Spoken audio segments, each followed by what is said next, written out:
ہمیں کوئی مسئلہ ہوتا ہے، پرابلم آتی ہے، ہم ساری دنیا سے کہتے ہیں یہ مسئلہ ہو گیا، یہ پرابلم ہو گئی. نہیں، ساری دنیا میں سے کوئی آپ کا مسئلہ حل نہیں کر سکتا. اس سے بات کرو نا جو مسائل کو حل کرنے والا ہے، اس سے عرض کرو نا جو مصیبت کو دور کرنے والا ہے. ادھر ادھر جانے کی بجائے پرابلم یہ ہے جب بھی مشکل آتی ہے ہم سب کے پاس جاتے ہیں، ہم رب کے پاس نہیں جاتے ہیں. جاؤ اس کے پاس جو حل المشکلات ہے، جو مصیبتوں کو حل کرنے والا ہے، اس کی بارگاہ میں فریاد کرو. وہ شاعر کتنی پیاری بات لکھتے ہیں نا، یہ بہت سارے لوگوں کے لیے درس ہے جو اپنی پرابلمز کے لیے دنیا والوں کے پاس جاتے ہیں.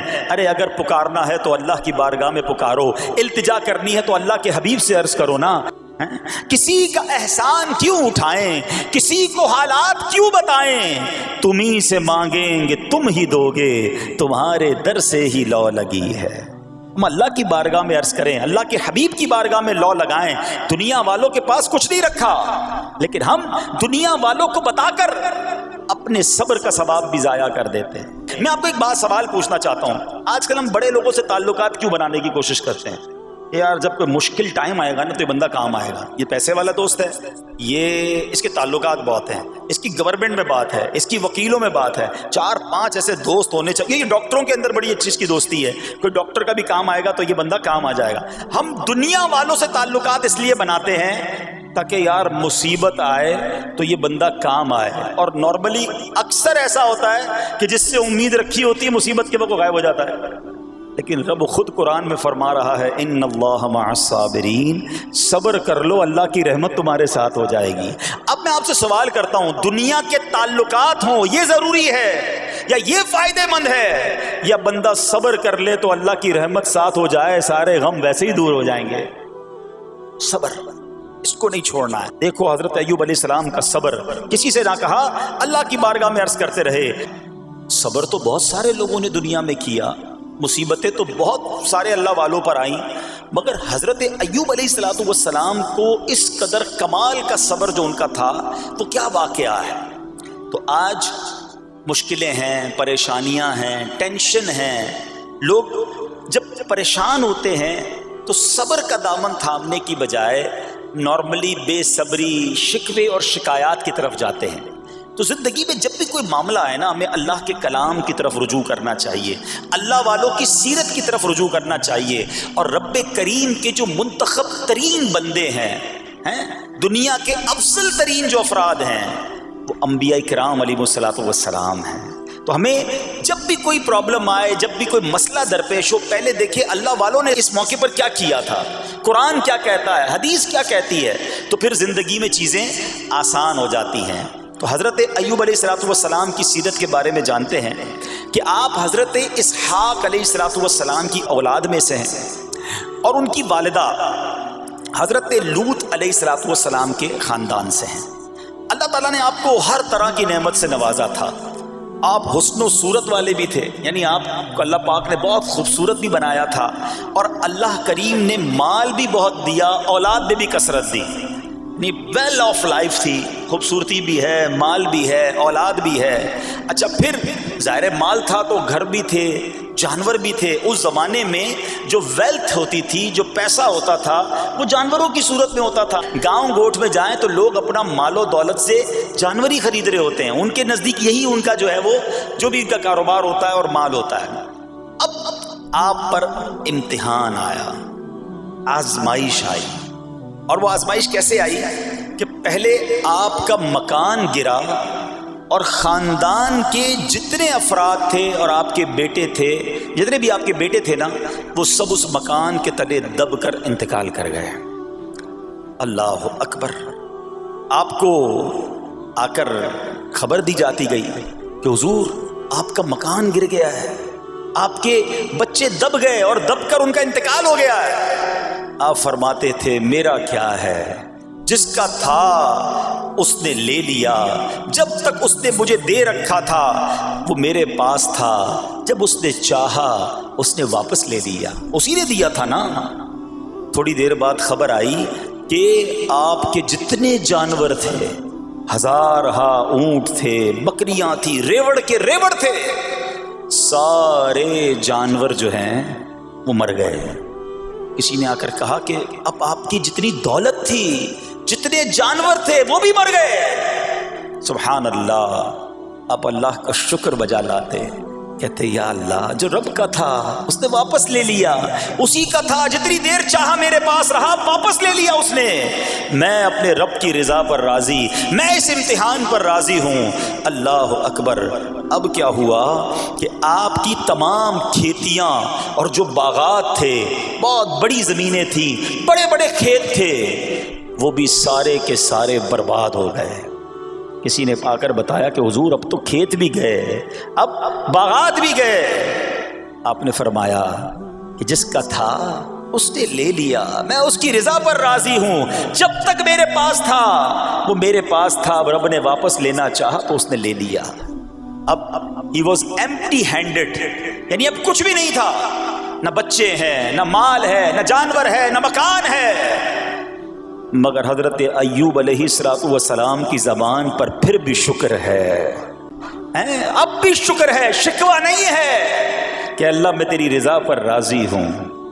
لیکن ابھی امتحان ختم نہ ہوا تھا، اور اس امتحان کے پیچھے بعض مفسرین نے ایک اور قول بھی نقل کیا کہ شیطان نے حضرت ایوب علیہ السلام کو دیکھ کر اللہ کی بارگاہ میں کہا کہ مولا یہ تیرا بندہ اس لیے تیرا شکر گزار ہے کہ تو نے اسے بڑا نوازا ہے، بڑا مال دیا ہے، اولاد دی ہے، گھر دیا ہے۔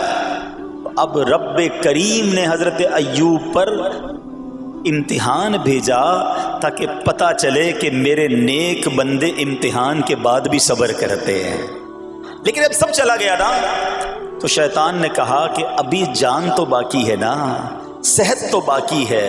اللہ اکبر۔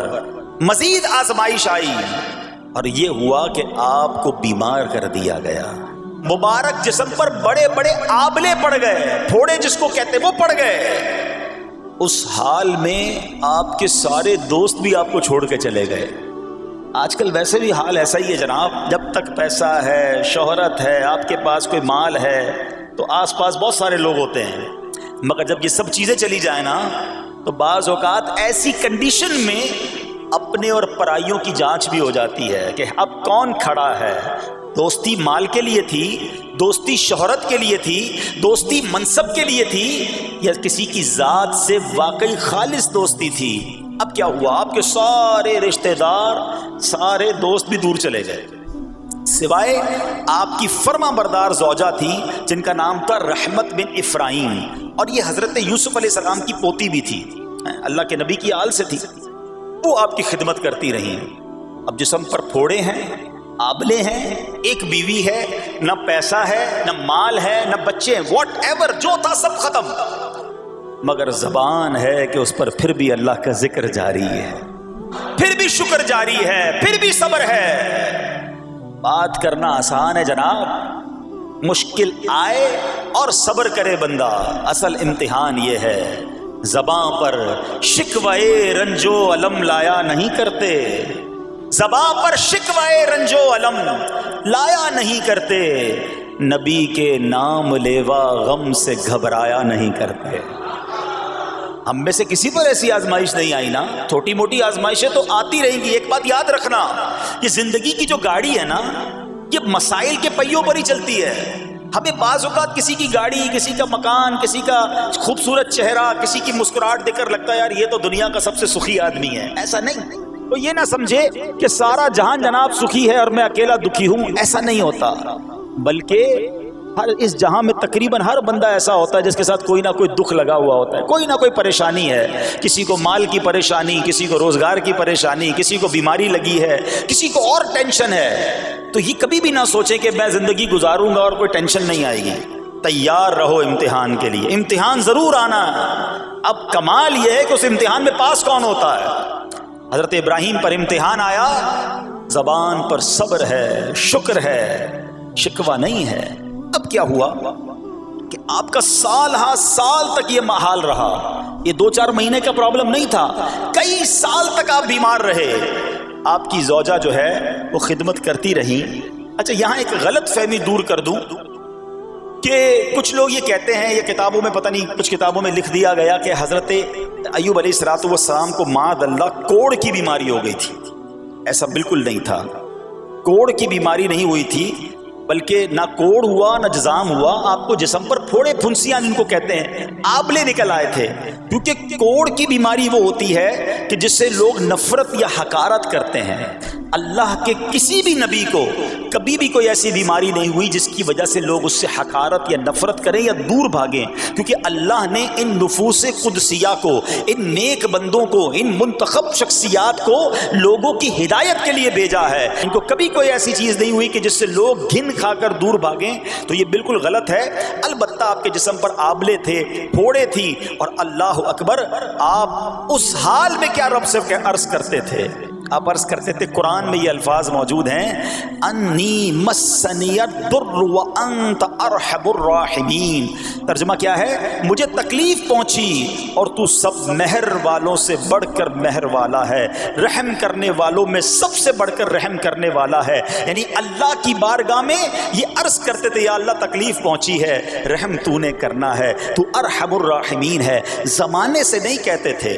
اب آپ کی آزمائش کا وقت پورا ہوتا ہے. دعا کرتے رہے، التجا کرتے رہے، صبر کرتے رہے.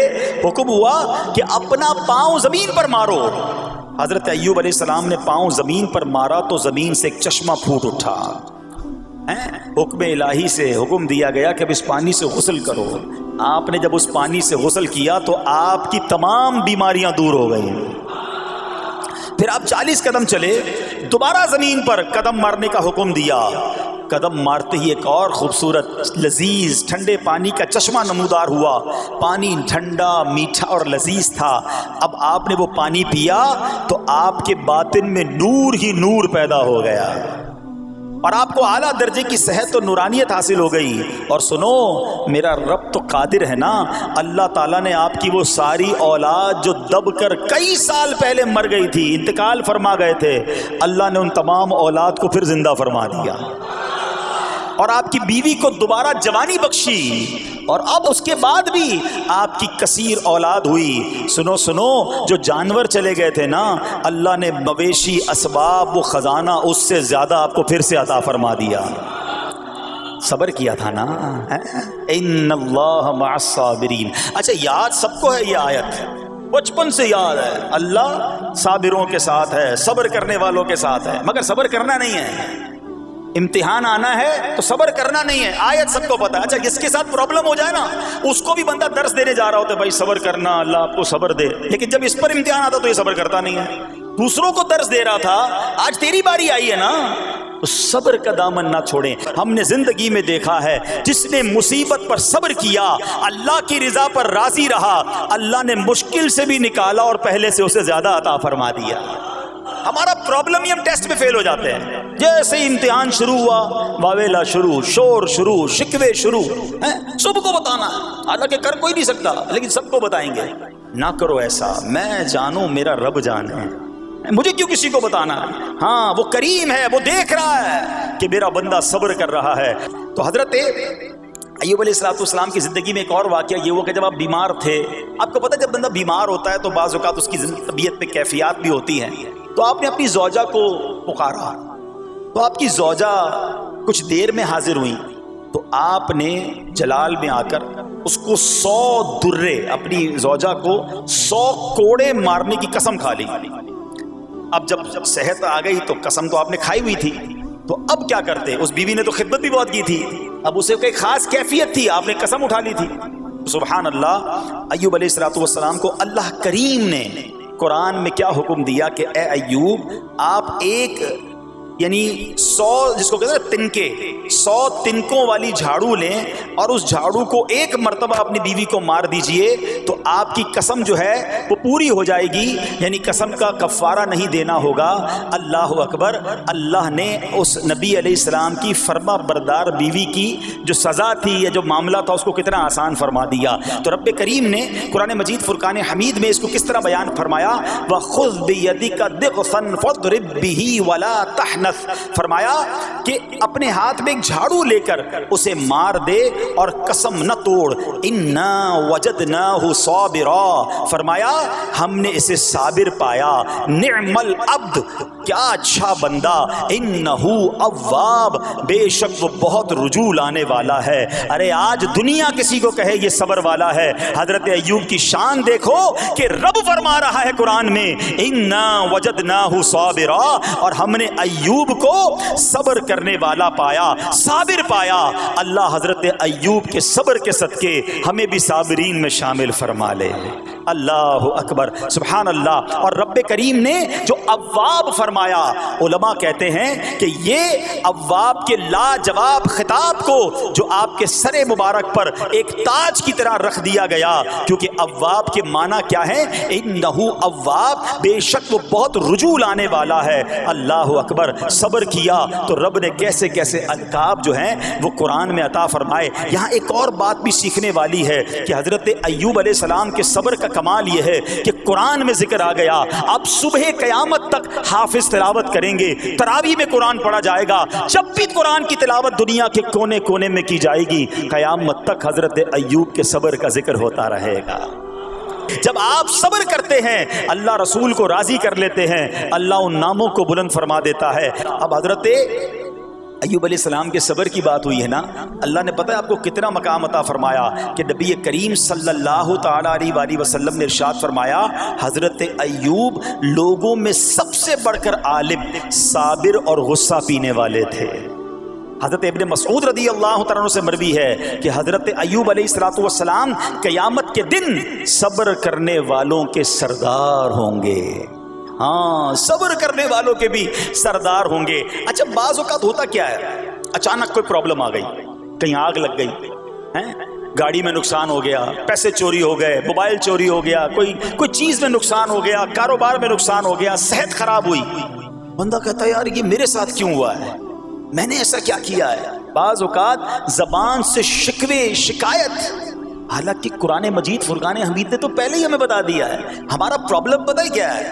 ہم بہت ساری باتیں جانتے ہیں دنیا کی، قرآن و حدیث پڑھتے نہیں ہیں تو مینٹلی پریپیئرڈ نہیں رہتے۔ آپ کو پہلے ہی پتا ہو کہ یار گرمیاں آنے والی ہیں، تو اچانک گرمیاں آئیں گی تو پریشان نہیں ہوں گے نا۔ آپ کو پتا تھا جون جولائی میں گرمی ہوتی ہے، بھائی سردیاں نہیں ہوتی، آپ پنکھا بھی تیار رکھتے ہیں، ٹھنڈا پانی کا انتظام بھی رکھتے ہیں، گرمی کے وقت باہر کم نکلتے ہیں، اور سردیاں آتی ہیں آپ کو پہلے ہی پتا ہوتا ہے، رضائی تیار کر لیتے ہیں، سویٹر نکال لیتے ہیں۔ ایسا نہیں ہوتا کہ صبح اٹھتے تو 40 ڈگری ہوتا ہے، دوسرے دن اٹھتے تو 5 ڈگری ہوتا ہے، بندہ کہ یار آج ٹھنڈ کی ہو گئی، کل گرمی کی ہو گئی۔ مینٹلی پریپیئرڈ جب بندہ ہوتا ہے تو وہ تیار ہوتا ہے۔ اگر جو قرآن پڑھنے والا ہے، حدیث پڑھنے والا ہے، اس کو تو پہلے ہی مینٹلی پریپیئرڈ ہونا ہے۔ کیوں؟ قرآن کا وعدہ ہے نا، قرآن کا اعلان سنو۔ اللہ کریم قرآن مجید میں کیا ارشاد فرماتا ہے؟ اور ضرور ہم تمہیں آزمائیں گے۔ کیا فرمایا؟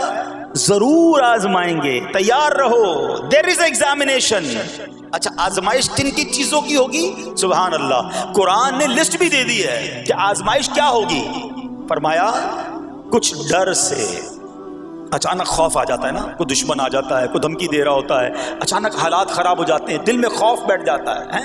پھر فرمایا بھوک سے، مال کم ہو گیا، تنگی آ گئی تو بھوک سے۔ پھر فرمایا کچھ مالوں اور جانوں اور پھلوں کی کمی سے، کبھی کاروبار میں نقصان ہوگا، کبھی کسی کے باغات ہے تو باغ فصل اجڑ سکتی ہے، آپ کو کوئی نقصان ہو سکتا ہے، کسی جگہ آگ لگ سکتی ہے، اور جانوں کی کمی سے بیماری بھی آ سکتی ہے۔ سبحان اللہ۔ حضرت سیدنا امام ابو جعفر محمد بن جریر طبری تفسیر طبری میں اس آیت مبارک کے تحت فرماتے ہیں، یعنی ہم تمہیں دشمن کے خوف، قحط سالی، شدید بھوک و فقر و فاقہ، فصلوں کی کمی، مقاصد کے حصول میں مشکلات، کفار سے جنگ کے دوران افرادی قوت میں کمی اور اہل و عیال کی موت وغیرہ کے ذریعے آزمائیں گے، اور یہ سب چیزیں بطور امتحان ہوں گی تاکہ تمہارے سچے جھوٹوں سے اور اہل بصیرت منافقوں سے جدا ہو جائیں۔ یعنی اس ٹیسٹ میں پتہ چل جائے گا کون اللہ والا ہے، کون صبر والا ہے، کون اللہ کی رضا پر راضی رہنے والا ہے۔ سنو سنو، جب یہ تکلیف آتی ہے نا تو اس کا پھر اجر کتنا ملتا ہے۔ شہنشاہ نبوت، مخزن جود و سخاوت صلی اللہ تعالی علیہ وسلم نے ارشاد فرمایا، جو دنیا میں ہی اپنی ہر خواہش کی تکمیل کر لے تو یہ چیز چیز آخرت میں اس کے اور اس کی خواہش کے درمیان آڑ اور پردہ بن جائے گی. اور جو مالداروں کی زینت کی طرف اپنی نگاہیں دراز کرے تو وہ آسمان والوں کے سامنے بے عزت ہو جاتا ہے. اور جو شدید بھوک پر صبر کرے اللہ عز و جل اس کو جنت الفردوس میں جہاں چاہے گا ٹھکانہ عطا فرمائے گا. ہاں، ہر چیز پوری ہو جائے، جو چاہیے وہ مل جائے، یہ نہیں ہونا چاہیے. کچھ نہ کچھ آزمائشیں آئیں گی، اور اگر سب ادھر مل گیا تو ادھر پھر کیا ملے گا؟ ہم اللہ سے یہ دعا کرتے ہیں کہ ادھر بھی عطا فرمائے، ادھر بھی محروم نہ کرے. ہاں، ہمیں ڈرتے بھی رہنا چاہیے کہ یار میں جو مانگتا ہوں ادھر مل جاتا ہے، کہیں وہاں محروم نہ رہ جاؤں. تو آزمائش آئے تو صبر کرنا چاہیے، اللہ کی رضا کے طور پہ زندگی گزارنی چاہیے. ایک بار نبی پاک علیہ الصلوۃ والسلام انصار کے پاس تشریف لے گئے تو فرمایا کیا تم مومن ہو؟ بڑا کمال کا سوال جواب ہے، ذرا غور کیجئے گا. ہمارے پاس بھی کوئی آ کر کہے کہ کیا تم مومن ہو تو ہم کیا جواب دیں گے؟ صحابہ خاموش رہے. سیدنا فاروق اعظم نے کہا حضور ہاں ہم مومن ہیں. شاید ہمارا بھی جواب یہی ہوگا مومن ہیں. مگر اگلا سوال سنو نبی پاک علیہ الصلوۃ والسلام کا. فرمایا کہ اگر تم مومن ہو تو تمہارے ایمان کی علامت کیا ہے؟ ہاں، اب ہم سے کوئی یہ سوال کرے تو ہم جواب کیسے دیں گے؟ بھائی تم کہہ رہے ہو مومن ہیں، واٹ از دا سمٹمز؟ کوئی نشانی، کوئی علامت تو بتاؤ نا. اب یہ سوال کرنے والے کون ہیں؟ پیارے آقا صلی اللہ تعالی علیہ وآلہ وسلم. صحابہ سامنے بیٹھے ہیں. ارشاد فرمایا مومن ہو تو علامت کیا ہے؟ کیا شاندار جواب دیا کہ صحابہ کرام نے کہ ہم جب فراخی کی حالت ہوتی ہے نا، آسانی ہوتی ہے تو ہم شکر ادا کرتے ہیں. جب آزمائش آتا ہے، کوئی پرابلم آتی ہے، ہم صبر کرتے ہیں اور اللہ کے فیصلے پر راضی رہتے ہیں. نبی اکرم علیہ الصلوۃ والسلام نے جواب میں کیا فرمایا؟ رب کعبہ کی قسم تم مومن ہو. تو پتہ یہ چلا کہ مومن ہونے کی نشانی یہ ہے کہ جب اچھے دن آئیں تو شکر کرے، اور مشکل کے دن آئیں تو اللہ کی رضا پر، اللہ کے فیصلوں پر راضی رہے، صبر کرے. اب آؤ سوال کرتے ہیں. اچھے دن آتے تو ہم کیا کرتے ہیں؟ ارے بھائی میں تو انتظار میں تھا، تھوڑے پیسے آئیں تو فلاں عیاشی کروں، فلاں گناہ کروں. تھوڑے پیسے تھے تو وہ کام ہی نہیں کر پا رہا تھا، اب تو موقع میں لگا ہے، اب تو دن آئے ہیں. معاذ اللہ، جس کو اللہ نعمتیں دیتا ہے، فراخی دیتا ہے، تو وہ اللہ کی نافرمانی میں لگ جاتا ہے. اور جب اس کو کوئی آزمائش بھیجتا ہے تو وہ ناشکری کہہ کر، بلکہ بعض اوقات تو کفریہ کلمات منہ سے نکال کر ایمان سے بھی ہاتھ دھو بیٹھتا ہے. ایسا نہیں ہونا چاہیے. عقل مند وہ ہے، یاد رکھنا کہ رب جتنی عطائیں بڑھائے ہم اتنے سجدے بڑھائیں، ہم اتنے صدقے بڑھائیں. دیکھو نا دنیا میں کیا ہوتا ہے، آپ کو کوئی تحفہ دے، آپ کیا کہتے ہیں؟ شکریہ، جزاک اللہ. دوبارہ تحفہ دے، آپ کہتے ہیں بہت مہربانی. تیسری بار دے، بندہ کہ یار یہ تو مجھ پر کتنا مہربان ہے. اتنی مہربانیاں. ناراض نہیں ہونا چاہیے. جو تمہیں دنیا میں 2-4 تحفے دے دے تم اسے ناراض نہیں کرنا چاہتے. جب سے میں پیدا ہوا، جب سے وہ نواز رہا ہے، وہ ناراض نہ ہو جائے اس کا کوئی خیال نہیں. وہ دیے جا رہا ہے. ہم تو دیکھتے ہیں نا، بندہ غریب ہوتا ہے، تھوڑے گناہ، جیسے جیسے امیر ہوتا گیا اس کے پر پرزے نکلنا شروع ہو جاتے ہیں. مسجد سے دور، نمازوں سے دور، معاذ اللہ حرام کاموں میں پڑ جاتا ہے. ارے اللہ کے بندے، تجھے رب نواز رہا ہے، تیرے تو سجدے بڑھنے چاہیے تھے. لیکن ہوتا کیا ہے، وہ عطائیں بڑھاتا ہے، لوگ خطائیں بڑھاتے ہیں. نہ کرو ایسا. جب فراخی ہو، جب اللہ کی طرف سے آسانی ہو تو شکر ہو، اور جب آزمائش آئے تو صبر ہو. یہی مومن کی نشانی ہے. اور اللہ سے دعا کرتے ہیں کہ اللہ کریم ہمیں اپنے شکر گزار اور صبر کرنے والے بندوں میں شامل فرما لے. اور یقین کریں صبر کا جو پھل ہے نا، وہ کہتے ہیں نا صبر کا پھل میٹھا. او ہو، بالکل ٹھیک کہا، بلکہ بہت میٹھا ہے. سنو، اللہ عز و جل فرماتا ہے کہ جب میں کسی بندے کو بیماری میں مبتلا کروں، ہو سکتا ہے یہاں بھی میرا کوئی بھائی بیمار بیٹھا ہو، مدنی چینل کے ناظرین میں سے کوئی بیمار بیٹھا ہو. دیکھو بیماری آئے نا، شکوہ مت کرنا، صبر کرنا. فضیلت سنو، حدیث قدسی ہے، اللہ فرماتا ہے جب میں اپنے کسی بندے کو بیماری میں مبتلا کروں اور وہ اس پر صبر کرے، کسی سے شکایت نہ کرے، تو میں اس کے گوشت کو اچھے گوشت سے اور اس کے خون کو اچھے خون سے بدل دیتا ہوں. پھر اگر اسے شفا دیتا ہوں تو ایسی شفا دیتا ہوں کہ اس کے نامہ اعمال میں کوئی گناہ نہیں رہتا. اور اگر میں اسے دنیا سے اٹھا لوں تو اسے اپنی رحمت کاملہ کے سائے میں لے جاتا ہوں. ارے کمال ہو گیا، بیماری آئی، بیماری جب جاتی ہے تو گناہوں سے بھی پاک کر کے جاتی ہے، صرف ایک ہی تو کنڈیشن ہے، صبر کرنا۔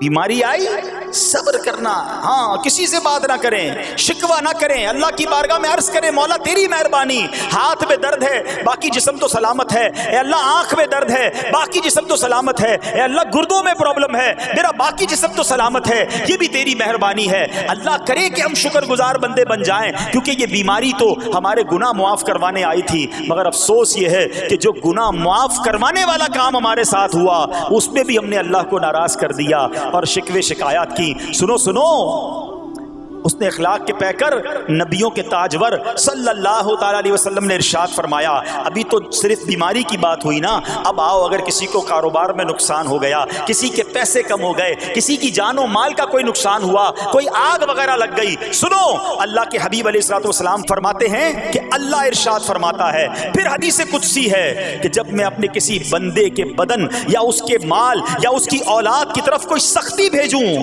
پھر وہ صبر جمیل کے ساتھ اس کا استقبال کرے تو قیامت کے دن مجھے اس سے حیا آئے گی کہ میں اس کے لیے میزان قائم کروں یا اس کا نامہ اعمال کھولوں۔ ہائے ہائے ہائے، سمجھتے ہو اس کا مطلب؟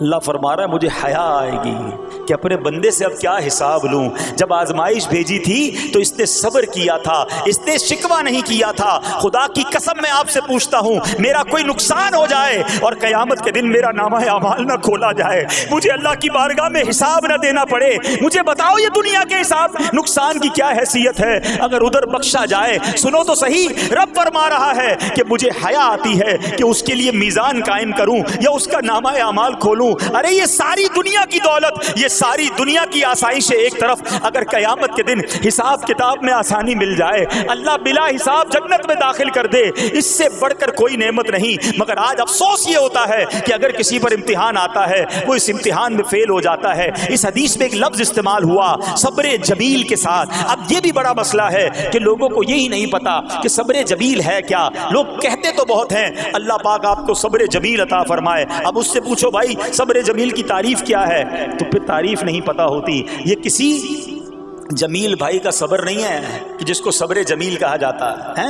صبر جمیل کی تعریف سمجھو، علماء کہتے ہیں کسی مصیبت زدہ اور غیر مصیبت زدہ کو برابر میں دیکھو مگر دونوں میں کوئی فرق نظر نہ آئے، یعنی چہرہ بھی نہ بتائے کہ وہ کسی مشکل میں ہے، اس کی عادتیں بھی نہ بتائیں کہ وہ کسی پرابلم میں ہے، یعنی اس کو دیکھ کر پتہ ہی نہ چلے کہ وہ بڑی مشکل میں ہے۔ فرمایا یہ ہے صبر جمیل۔ مگر آج ہمارا حال یہ ہے، ہمارا چہرہ بتا دیتا ہے بھائی خیر تو ہے، بڑی ٹینشن میں ہو، ہاں یار کیا کروں بس موبائل ٹوٹ گیا، ارے بھائی بڑی چہرے پہ بڑی ہوائیاں اڑ رہی ہیں، بس کیا کروں جناب آج 5,000 روپے کھو گئے، 5,000 روپے کھو جائیں، چھوٹا سا نقصان ہو جائے، ہمارا چہرہ بتا دیتا ہے کہ ہمارے ساتھ کوئی معاملہ ہوا ہے۔ صبر جمیل یہ ہے کہ دیکھ کر کوئی پہچان ہی نہ سکے کہ یہ بندہ کتنی مشکل میں ہے، چاہے اندر کتنی تکلیف میں ہو، دنیا والوں کو نہ بتائے کیونکہ وہ رب کا بندہ ہے، وہ اللہ کی بارگاہ میں فریاد کرے۔ یہ صبر جمیل ہے اور اللہ اسے ہم سب کو نصیب فرمائے۔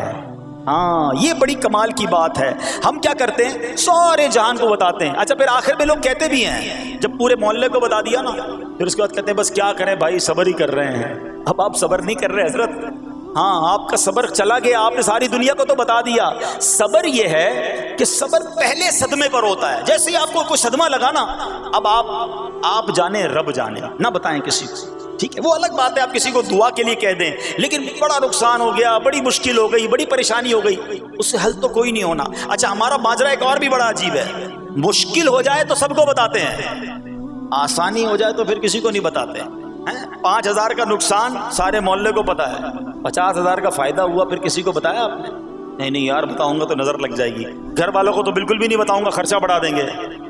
گھر والوں کو ساری ٹینشن کی خبریں جا کے دے رہے ہوتے ہیں، مارکیٹ میں بڑا نقصان ہو گیا، آج بڑا مندہ ہے، ارے بھائی کاروبار بالکل نہیں ہے، تاکہ گھر والوں کا خرچہ روک سکے، اور جیسے ہی کاروبار اچھا ہو گیا گھر جاتے پھر بھی وہی والا منہ بنا لیتے ہیں تاکہ ان کو پتہ نہ چلے میں بڑے پیسے کمانے لگا ہوں۔ یہ نہ کیا کریں۔ ہاں ٹینشن آپ کسی کو بتا کر اپنا صرف ثواب ضائع کرتے ہیں، باقی کچھ نہیں ہوتا، کرنا رب نے ہے۔ اور یہ اگر آزمائش میرے درجے بلند کرنے آئی ہے، اگر یہ آزمائش مجھے اللہ کے قریب کرنے آئی ہے تو پھر تو اس کا استقبال ہونا چاہیے نا۔ اسی کو آج میں نے آپ کے سامنے حضرت ایوب علیہ السلام کی سیرت اور قرآنی واقعہ بیان کیا کہ سب کچھ چلا گیا مگر وہ اللہ کی رضا پر راضی تھے. رب نے انہیں صبر کرنے والا بندہ بھی فرمایا اور ساری نعمتیں پہلے سے زیادہ عطا فرما دی. ہاں بالکل نوازا جائے گا. صبر کا دامن اگر نہ چھوڑیں تو اے میرے پیارے اسلامی بھائیوں, کبھی بھی یہ ذہن میں خیال مت لانا کہ یار میں دین میں قریب آ رہا ہوں, میری آزمائشیں بڑھ رہی ہیں. سمجھ لو امتحان شروع ہو گیا ہے, ٹیسٹ شروع ہو گیا ہے. اب اس ٹیسٹ میں مجھے کامیاب ہونا ہے اور اللہ کے مزید قریب جانا ہے. زندگی میں جو گناہ ہو گئے ہیں یہ میرے گناہوں کا انشاءاللہ کفارہ بن جائے گا, میرے درجات کی بلندی کا سبب بن جائے گا. اللہ سے عرض کرنا اے مولا میں تیری رضا پر راضی, میں تیرے فیصلوں پر راضی. اب تک جو دیا تھا تو نے دیا تھا, یہ سب کچھ تیرا ہے. اے رب جب تو واپس لے گا میں اس پر راضی. جب یہ ثابت قدمی نصیب ہو گئی پھر دیکھو غیب کے خزانوں سے کیسا آپ کے دل پر سکینہ اترے گا, پھر کیسا آپ پر رحمتوں کا نزول ہوگا. تو اے میرے پیارے اسلامی بھائیوں, مصیبتیں آ چکی اور آنے بھی والی ہیں. پہلے ذہنی طور پر تیار رہنا مگر صبر کرنا. یہ چند دنوں کی, چند گھنٹوں کی, چند لمحوں کی مصیبت ہے مگر یہ تمہارے درجات کو بلند کر دے گی. رب کریم صبر کرنے والوں کو پسند فرماتا ہے. اور جو میں نے بات کہی تھی کہ صبر بھی کریں اور جب اللہ کریم کی طرف سے راحتیں آ جائیں تو شکر بھی کریں. کیا شاندار رب کا قرآن میں فرمان ہے. اللہ فرماتا ہے وَإِذْ تَأَذَّنَ رَبُّكُمْ لَئِن شَكَرْتُمْ لَأَزِيدَنَّكُمْ وَلَئِن كَفَرْتُمْ إِنَّ عَذَابِي لَشَدِيدٌ. اللہ قرآن میں فرماتا ہے اور یاد کرو جب تمہارے رب نے اعلان فرما دیا کہ اگر تم میرا شکر ادا کرو گے میں تمہیں اور زیادہ عطا کروں گا. ہاں شکر کرو رب اور دے گا, مگر اگلا حصہ سمجھنے والا ہے. اور اگر تم ناشکری کرو گے تو میرا عذاب سخت ہے. اللہ نے اپنے عذاب سے بھی ڈرایا ہے اور شکر کرنے کا درس بھی دیا ہے. اللہ کریم سے میں دعا کرتا ہوں کہ اپنے نیک بندوں کے صدقے, کربلا والوں کے صبر کے صدقے, نبی پاک علیہ الصلوۃ والسلام کے طائف کے میدان میں پتھر کھا کر دعا دینے والے صبر کے صدقے, رب کریم ہمیں بھی صبر کی نعمت نصیب فرمائے. صرف زبانی نہیں قلبی طور پر ہمیں صبر کرنے والوں میں شامل فرما لے. اگر ہم پر کوئی آزمائش ہے تو رب کریم یہ آزمائش ہمارے گناہوں کا کفارہ بنا دے, ہمارے درجات کی بلندی کا سبب بنا دے.